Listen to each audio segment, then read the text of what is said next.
Namaste, second year students. Today, let us discuss the last part of the ancient India portion, that is Hoysalas of Dwarasamudra. Dwarasamudrada Hoysalaru. Hoysalas of Dwarasamudra. Who are these Hoysalas? ಹೊಯ್ಸಳರು ಅಂತ ಹೇಳುವಂತದ್ದು ಒಂದು dynasty. ಹೊಯ್ಸಳರು, Hoysala dynasty. In the beginning they were the feudatories of Chalukyas of Kalyana. ಕಲ್ಯಾಣದ ಚಾಲುಕ್ಯರ ಸಾಮಂತರಾಗಿದ್ರು ಹೊಯ್ಸಳರು. Later they became independent rulers. They had different places as their capitals. Sometimes Dwarasamudra was their capital. Dwarasamudra is also called as Halebeedu. Then Shashakapura. Shashakapura is also called as Sosevuru. That is in Chikmagaluru district. And Beluru. Beluru, Halebeedu, Shashakapura or Sosevuru. They were the different capitals in the different times of same Hoysala dynasty. Now let us see the founder of Hoysala dynasty. Yaru Hoysala dynasty ಸ್ಥಾಪಕ ಅಂತ ಹೇಳಿ ನೋಡುವ. The king named Sala. Sala ಅಂತ ಹೇಳುವವನು, he was the founder of this dynasty. One incident had taken place before he became the king, independent king. That is, in a place called, Shashakapura's one place, there was one temple, Vasantika Devi temple. There, once one Jaina Muni was meditating, and suddenly, see, that temple was surrounded by the forest. ಆ ದೇವಿ ದೇವಸ್ಥಾನದ ಸುತ್ತಮುತ್ತಲು ತುಂಬಾ ಕಾಡಿದ್ದಂತಹ ಜಾಗ ಅದು. Sudden ಆಗಿ ಒಂದು ದಿವಸ ಜನ ಎಲ್ಲ ಇರಬೇಕಾದ್ರೆ ಕಾಡಿಂದ ಒಂದು ಹುಲಿ ದೇವಸ್ಥಾನದ ಒಳಗೆ ಬಂದು ಅಲ್ಲಿದ್ದ ಜನರೆಲ್ಲ ಭಯಭೀತರಾದರು. At that time, that Jaina Muni, he took up one iron rod and gave it to this Sala ಅಂತ ಹೇಳೋನಲ್ಲಿ ಇದ್ದಂತೆ. Maybe he was famous for his valor and asked Sala to kill it. Poi Sala ಅಂತ ಹೇಳಿದಂತೆ. Poi, kill it ಅಂತ ಹೇಳಿ. Poi Sala. And Sala alone killed that tiger. And the people in the temple were surprised by the act of Sala. And Jaina Muni blessed him, and he said that you surely you will become an independent ruler. You will be ruling one kingdom ಅಂತ ಹೇಳಿದ್ರಂತೆ. ನೀನು ಒಂದು Kingdom ಅನ್ನು ಆಳುವಂತವನಾಗು, ನೀನು ಬಹಳ ಶೂರ ಇದೆಯಾ ಅಂತ ಹೇಳಿ ಈ ಸಳನಿಗೆ ಬ್ಲೆಸ್ ಮಾಡಿದ್ರಂತೆ. So who is the founder? ಅವನು ನಂತರ ಹೊಯ್ಸಳ ಡೈನಾಸ್ಟಿಯನ್ನು ಸ್ಥಾಪಿಸಿದ. And that is why we say that Sala is the founder of Hoysala dynasty. And their symbol, ಅವರ ಡೈನಾಸ್ಟಿಯ ಮುದ್ರೆ, Sala killing a tiger, ಒಂದು ಹುಲಿಯನ್ನು ಸಳ ಕೊಲ್ಲುತ್ತಿರುವ ಒಂದು scene. That is their emblem. Okay, Sala killing a tiger. So Sala became the founder of this dynasty. After that, many kings ruled this, and you can also, check as to the area of Hoysala dynasty. And the most important king of this dynasty was Vishnuvardhana. Vishnuvardhana ಅಂತ ಹೇಳುವವನು the most important king of this dynasty. Before he was called as Bittideva, ಅವನ ಹೆಸರು ಬಿಟ್ಟಿದೇವ ಅಂತ ಆಗಿತ್ತು. But because of the influence of Ramanujacharya, he became a Vaishnavite. Before he was following Jainism, it seems. ಜೈನ ಧರ್ಮವನ್ನು follow ಮಾಡ್ತಾ ಇದ್ದ ಬಿಟ್ಟಿದೇವ. ಆದ್ರೆ ಒಂದು ರಾಮಾನುಜಾಚಾರ್ಯರ ಒಂದು ಇನ್ಫ್ಲೂಯೆನ್ಸ್ ಇಂದ he became a Vaishnava and later he changed his name as Vishnuvardhana. So ಈ ಡೈನಾಸ್ಟಿಯ ಅತಿ ಮುಖ್ಯ ರಾಜ Vishnuvardhan, who ruled from 1108 to 1152 CE. ಅಷ್ಟೊಂದು ದೀರ್ಘಕಾಲ ಆಳಿದಂತಹ ರಾಜ ವಿಷ್ಣುವರ್ಧನ. ಈಗ ಈ Vishnuvardhana he had many titles like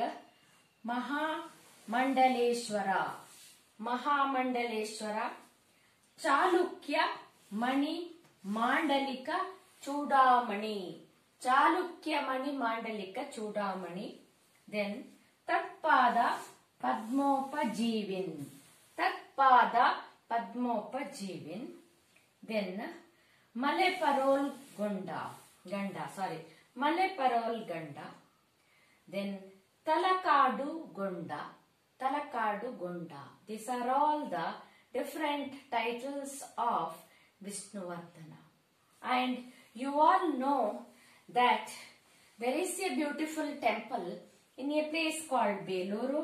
So Beluru Channakeshava temple was constructed by Vishnuvardhana. And in Talakadu there is a famous temple called Kirtinarayana temple. So Kirtinarayana temple of Talakadu, Channakeshava temple of Beluru, they were constructed by Vishnuvardhana. And Vishnuvardhana's one of the wives called Shantala, she was expert in dance, finance, music and so on. So she got the title as Natya Saraswati. Okay, so these are the three the capitals of Hoysalas. Sala was the founder of Hoysala dynasty and Vishnuvardhana was the famous king of this dynasty. Now let us see about the achievements of Vishnuvardhana. Vishnuvardhana was appointed as the governor of Nanjangoodu during the time of his brother's rule. Governor of ನಂಜನಗೂಡುನ governor ಆಗಿ ಅವನ ಅಣ್ಣನ ಸಮಯದಲ್ಲಿ ಅವನನ್ನು appoint ಮಾಡಿದ್ರು. By his efficiency and ability later he became the most important one of the most important kings of South India. ದಕ್ಷಿಣ ಭಾರತದ important Kings ಅಲ್ಲಿ ಈ ವಿಷ್ಣುವರ್ಧನ ಕೂಡ ಒಬ್ಬ ಅಂತ ಹೇಳಿ ಅನಿಸಿಕೊಂಡ. He rooted out Cholas from Gangavadi ಅಂತ ಹೇಳುವ ಜಾಗದಲ್ಲಿ ಇದ್ದಂತಹ ಚೋಳರನ್ನು ಕಂಪ್ಲೀಟ್ ಆಗಿ ಸೋಲಿಸಿ he occupied the place called Talakadu. And the battle also took place in the place called Talakadu. So that battle was called as Battle of Talakadu. That was fought in the year 1114 CE. So Talakadu ಕದನದಲ್ಲಿ ಚೋಳರನ್ನು ಗಂಗವಾಡಿಯ ಚೋಳರನ್ನು ವಿಷ್ಣುವರ್ಧನನು ಸೋಲಿಸಿದ.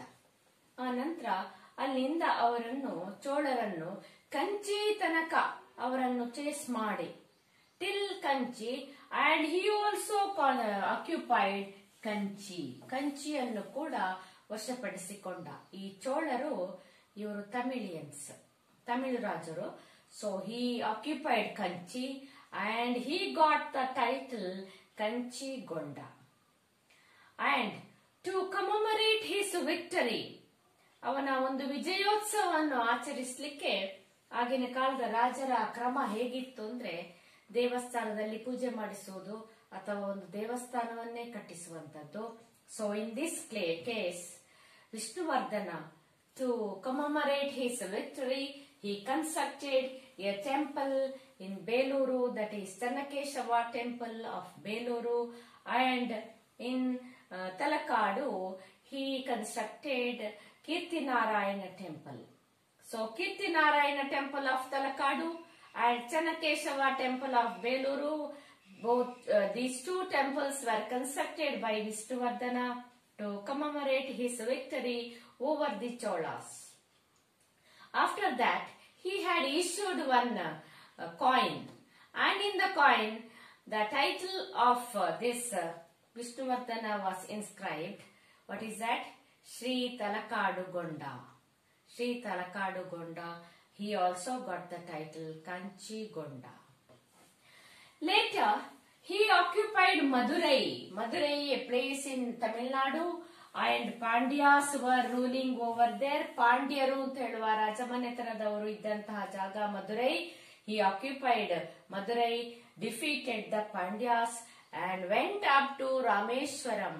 ರಾಮೇಶ್ವರ ತನಕಾದ ಜಾಗವನ್ನು occupy ಮಾಡಿದ. So in the you have to just see the area of Hoysalas. Most part of Karnataka was included along with the surrounding areas. His commander's name was Gangaraja. See, in all these conquests, his commander's help is also remembered. Able commander Gangaraja assisted him in all these conquests. Later, he defeated Kungalwas. Kungalwas dynasty of Kodagu. Kodagina Rajaru Kungalvaru. So he defeated Kungalwas, and Kungalwa king gave his daughter Chandrala Devi in marriage to Vishnuvardhana. Okay. Then he wanted to defeat the Alupas. Alupas are the Tulu speaking kings of Karnataka. Defeated Alupas, and he also wanted to defeat the Chalukyas of Kalyana, that is Vikramaditya the 6th. We already had discussed about Vikramaditya the 6th, who has started Vikrama era. ಯಾವಾಗ ವಿಕ್ರಮ ಯುಗವನ್ನು start ಮಾಡಿದ್ದು 1076 CE, 1076 CE. Vikramaditya the 6th, the most famous king of Chalukyas of Kalyana, and he wanted to fight with Vikramaditya the 6th. So the battle took place in a place called Kannegala. So that is the Battle of Kannegala in the year 1118 CE. Then pitkolli, Battle of Talakadu 1114, Battle of Kannegala 1118 CE. Okay, 1118 Battle of Kannegala. ತುಂಬಾ ಸಲ ಇದನ್ನು chronological order ಗೆ ಕೊಟ್ಟಂತಹ ಒಂದು ವಿಷಯ ಇದು. Okay, but unfortunately, I can't tell you, Vishnuvardhana was defeated by Vikramaditya the 6th. Vishnuvardhana of Hoysala dynasty could not defeat the Vikramaditya the 6th of Western Chalukya dynasty or Chalukyas of Kalyana dynasty. But after his death, after his rule, okay, in 1140, he defeated some parts of Chalukyas. Then Hanagal, Uchangi, Bankapura, Banavasi were all occupied by Vishnuvardhana. In 1142, Lakkundi was also occupied by Vishnuvardhana. Finally, in the year 1153, he passed away. So, Vishnuvardhana or Bittideva, he ruled from 1108 to 1152. Long time rule by Vishnuvardhana, and he was the most important king of Hoysala dynasty. And the two very important battles of Vishnuvardhana, Battle of Talakadu 1114, Battle of Kannegala 1118. Next, let us discuss about the cultural contribution of Hoysalas of Karnataka. The religion that existed in Hoysala kingdom are Hinduism and Jainism. Under Hinduism, there were two cults, that is Shaivism and Vaishnavism.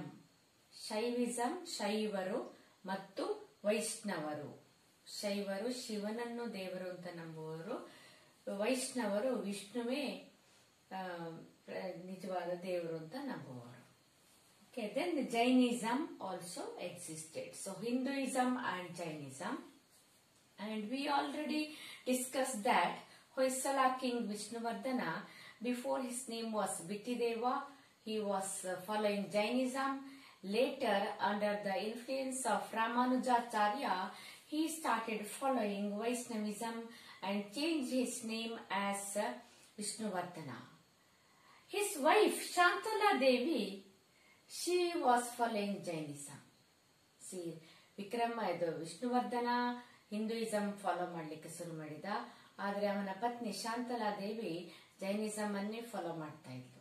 ಇದು ನಮಗೆ ಸರಿಯಾಗಿ ತಿಳಿಸ್ತದೆ ಏನು ಅಂದ್ರೆ, ಅವರಿಗೆ ಸರ್ವಧರ್ಮ ಸಮನ್ವತ ಭಾವನೆ ಅವರಲ್ಲಿ ಇತ್ತು ಅಂತ ಹೇಳಿ ಗೊತ್ತಾಗ್ತದೆ. So they tolerated all the religions, they were tolerant towards other religions. Next, coming to the point of literature, Kannada literature and Sanskrit literature flourished during Hoysala period. Kannada ಮತ್ತು ಸಂಸ್ಕೃತ ಸಾಹಿತ್ಯದ ಅಭಿವೃದ್ಧಿಯಾದಂತಹ ಸಮಯ. Now, some of the names of the poets of Kannada language, let us discuss. Nagachandra has written Mallinatha Purana, Pampa Ramayana, etc. That is in Kannada. Then Rajaditya, famous mathematician, he has written Kshetra Ganita, Vyavahara Ganita and Leelavati. Leelavati is also a mathematic book. So Leelavati, Kshetra Ganita and Vyavahara Ganita. Next, Nayasena has written Dharmamrita, a law book, Dharmamrita. Raghavanka has written Harishchandra Kavya. Harihara has written Girija Kalyana. Janna has written Yashoda Charita. Then Keshi Raja has written Shabdamani Darpana or Shabdamani Darpanam. It is a Kannada grammar book, old Kannada grammar book, very famous book, and he was in the court of the kings. Keshi Raja was a Asthana Kavi ಆಗಿದ್ದವನು. Keshi Raja, he has written Shabdamani Darpana. Then coming to Sanskrit scholars, Trivikrama Pandita has written Ushaharana. Then Narayana Pandita has written Madhava Vijaya. Then Sakala Vidya Chakravarti the third, ಮೂರನೆಯ Sakala Vidya Chakravarti has written Rukmini Kalyana. So, during the time of Hoysalas, the Kannada and Sanskrit literature flourished. Now, let us discuss about the art and architecture of Hoysala period. During Hoysala period, the North Indian and South Indian architecture both were combined. The North Indian architecture is Vesara architecture, whereas the South Indian architecture is called Dravida architecture. Both these styles are combined and made as a new style called Hoysala style. Hoysala architectural style developed during Hoysala period. And you remember It is a golden age for temple architecture. ದೇವಾಲಯಗಳ ವಾಸ್ತುಶಿಲ್ಪಗಳ ಸುವರ್ಣ ಯುಗ ಅಂತ ಕರೀತಾರೆ. Hundreds of beautiful temples were constructed during Hoysala period. ಹೊಯ್ಸಳರು ಅಂತ ಹೇಳುವಾಗಲೇ ನಮಗೆ ಬೇಲೂರು, ಹಳೆಬೀಡು ಇತ್ಯಾದಿ ನೆನಪಿಗೆ ಬರ್ತದೆ. All those temples were constructed under Hoysalas. Now let us discuss the features of Hoysala temple architecture. It is somewhat different from other temples. The first feature is star-shaped base. ಅದು ಅದರ platform ಯಾವ shape ಅಲ್ಲಿ ಇದೆ ಅಂದ್ರೆ not square or rectangle, no, star shaped, ನಕ್ಷತ್ರಾಕಾರದ base. Second one, a star platform, ಅದೇ shape ಅಲ್ಲಿ for about 4 feet high platform. ಪ್ಲಾಟ್ಫಾರ್ಮಿನ ಮೇಲೆ ಆ temple for about 4 feet high. So ಯಾವ ಶೇಪ್ ಅಲ್ಲಿ? ಅದು ಕೂಡ ನಕ್ಷತ್ರಾಕಾರದಲ್ಲಿ, ಆ ಬೇಸಿನಲ್ಲೇ platform. Third one, jagati, that is ಪ್ರದಕ್ಷಿಣ ಬರಲಿಕ್ಕೆ ಜಾಗ. What is that? Not inside the temple. You need not enter the temple to do ಪ್ರದಕ್ಷಿಣ. Open pradakshina. ಆ ಬೇಸ್ ಹತ್ತಿಕೊಂಡು ನೀವು ಮೆಟ್ಲು ಹತ್ತಿದ್ರೆ you will reach the platform. So it is open. ಅಲ್ಲೇ open ಆಗಿ ದೇವಸ್ಥಾನದ ಹೊರಗಿನಿಂದಲೇ ನೀವು ಪ್ರದಕ್ಷಿಣ ಬರುವಂತದ್ದು. So that is called as jagati. Okay, ಆ ಪ್ಲಾಟ್ಫಾರ್ಮ್ ಜಗತಿ. ಅಲ್ಲೇ ಓಪನ್ ಪ್ರದಕ್ಷಿಣ ಪಥ. ಪ್ರದಕ್ಷಿಣೆ ಬರೋದು ಗೊತ್ತು ನಿಮಗೆ, ಅದು ಓಪನ್ ಆಗಿ. Fourth one, polished pillars with variety of designs. So many pillars here and there inside the temple. All the pillars are polished as well as ಅದರಲ್ಲಿ ಡಿಸೈನ್ಸ್. ಪ್ಲೇನ್ ಪಿಲ್ಲರ್ ಎಲ್ಲಿಯೂ ಇಲ್ಲ. No plain pillars. they were all polished. Nice ಆಗಿದೆ, shining. At the same time carving is done on that. Fifth one, elaborate carvings and madanika figures. ಎಲ್ಲಿ ನೋಡಿದ್ರು carving.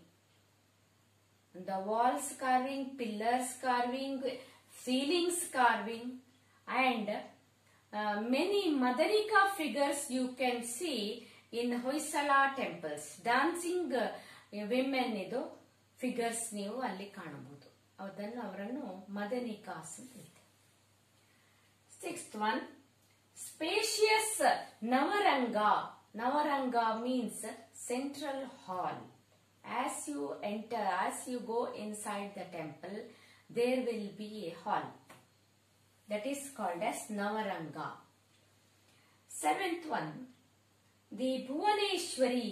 Bhuvaneshwari ಅಂದ್ರೆ ಇಲ್ಲಿ ದೇವಿ ಅಂತಲ್ಲ, carved ಕೆತ್ತನೆ ಇರುವಂತಹ ಫ್ಲೋರ್, ಮೇಲಿನ ceiling.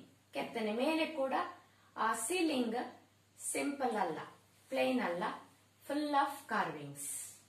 That is called as Bhuvaneshwari. ಅದನ್ನು ಭುವನೇಶ್ವರಿ ಅಂತ ಹೇಳ್ತೇವೆ. ನೆಕ್ಸ್ಟ್, ದ ವಿಮಾನ ಅಂದ್ರೆ ಶಿಖರ. ದೇವಸ್ಥಾನದ ಶಿಖರ, ಗೋಪುರ. It is in the pyramidical shape. Pyramid shape ಅಲ್ಲಿ ಇರುವಂತದ್ದು. And the last one, the garbhagrihas ranging from 1 to 5. ನೋಡಿ, hundreds of temples were constructed by them. ಇಲ್ಲಿ ಒಂದು ವ್ಯತ್ಯಾಸ ಅಂದ್ರೆ in the ಗರ್ಭಗೃಹ, in the size and all, of course there are differences, and even the figures, different figures and all, but usually the Madanika figures will be there. Then overall, whether the temples are small or big, full of carvings. Okay, then the base is there and star-shaped Jagati is be there. Here, Garbhagriha, some 1 to 5. In some temples, 1 Garbhagriha. In some 2 Garbhagrihas. In some 3 Garbhagrihas. And in some 4 and in some 5. So, ಒಂದು ಗರ್ಭಗೃಹ ಇದ್ದಂತಹ temple ಅನ್ನು ಏಕಕೂಟ ಅಂತ ಕರೀತೇವೆ. 2 ಗರ್ಭಗೃಹ ದ್ವಿಕೂಟ, 3 ಗರ್ಭಗೃಹ ಇದ್ರೆ ತ್ರೈಕೂಟ, 4 ಗರ್ಭಗೃಹ ಇದ್ರೆ ಚತುಷ್ಕೂಟ, 5 ಗರ್ಭಗೃಹ ಇದ್ರೆ ಪಂಚಕೂಟ ಅಂತೇಳಿ ಕರೆಯುವಂಥದ್ದು. So ಇದು ಹೊಯ್ಸಳ ಆರ್ಕಿಟೆಕ್ಚರಿನ ಒಂದು ಲಕ್ಷಣಗಳು. So this is very important for 5 marks. Okay, ಇನ್ನು ನೆಕ್ಸ್ಟ್ ಅವರ ಕಾಲದಲ್ಲಿ ಇದ್ದಂತಹ ಬೇರೆ ಫೈನ್ ಆರ್ಟ್ಸ್ ಯಾವುದು ಅಂತ ಹೇಳಿ ಕೇಳಿದ್ರೆ, during Hoysalas vocal as well as instrumental music prevailed.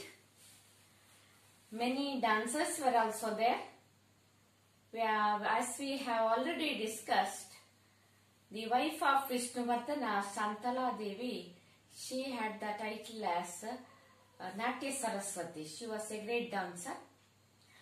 And one more thing I forgot to tell you, they also constructed many basadis. They have renovated many basadis. ಹಳೆ ಬಸದಿಗಳನ್ನು ರಿಪೇರಿ ಮಾಡಿಸಿದ್ರು, ಕೆಲವು ಹೊಸ ಬಸದಿಗಳನ್ನು ಕೂಡ ಕಟ್ಟಿಸಿದ್ದಾರೆ. ಅದರಲ್ಲಿ Savati Gandhavarana Basadi was constructed by the queen of Vishnuvardhana at Shravanabelagola. Savati Gandhavarana Basadi. So ಇಲ್ಲಿಗೆ the small chapter that is later Chalukyas and Hoysala period is over. Now let us discuss about the question answers, 1 mark and 2 marks. Who was the founder of Chalukya of Kalyana? Chalukyas of Kalyana? Yaru? Tailapadi II. Which was the first capital of Chalukyas of Kalyana? Nodi, Chalukyas of Kalyana had defeated the Rashtrakutas. So our capital, what is that? Which is that Manyakheta was the first capital of Chalukyas of Kalyana. Second capital Kalyana. First capital Manyakheta. Who was the patron of Ranna? Ranna yara sthanadalliddano? Satyashraya. Who had the title Kavi Chakravarti? Kavi Chakravarti ಎಂಬ ಬಿರುದು ಯಾರಿಗಿತ್ತು? Ranna.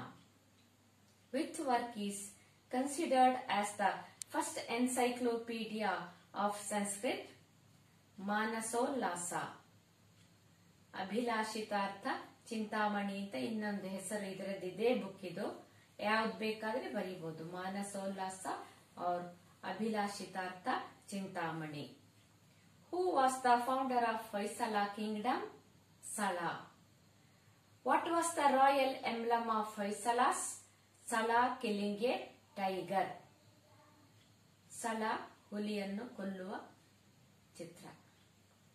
Who started Vikrama era? Vikrama ಯುಗವನ್ನು start ಮಾಡಿದವರು ಯಾರು? When? Vikramaditya the 6th, 6ನೆಯ ವಿಕ್ರಮಾದಿತ್ಯ 1076ರಲ್ಲಿ 1076 CE. Mention any 2 titles of Vikramaditya the 6th. 6ನೆಯ ವಿಕ್ರಮಾದಿತ್ಯನ ಯಾವುದಾದರೂ 2 ಬಿರುದುಗಳು.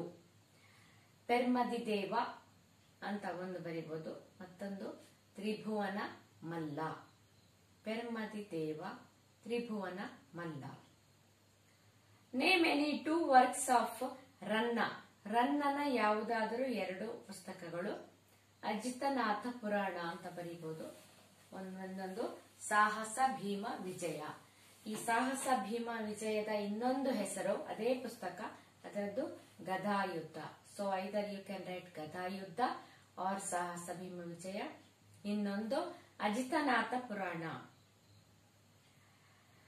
Who was the court poet of Vikramaditya the 6th? Name his work. ವಿಕ್ರಮಾದಿತ್ಯನ ಆಸ್ಥಾನದಲ್ಲಿದ್ದ ಪ್ರಸಿದ್ಧ ಕವಿ ಯಾರು? ಬಿಲ್ಹಣ. ಕಾಶ್ಮೀರದವನು ಅಂತ ಹೇಳಿದ್ದೆ ನಾನು, Bilhana. Name his work. Vikramanka Deva ಚರಿತಂ.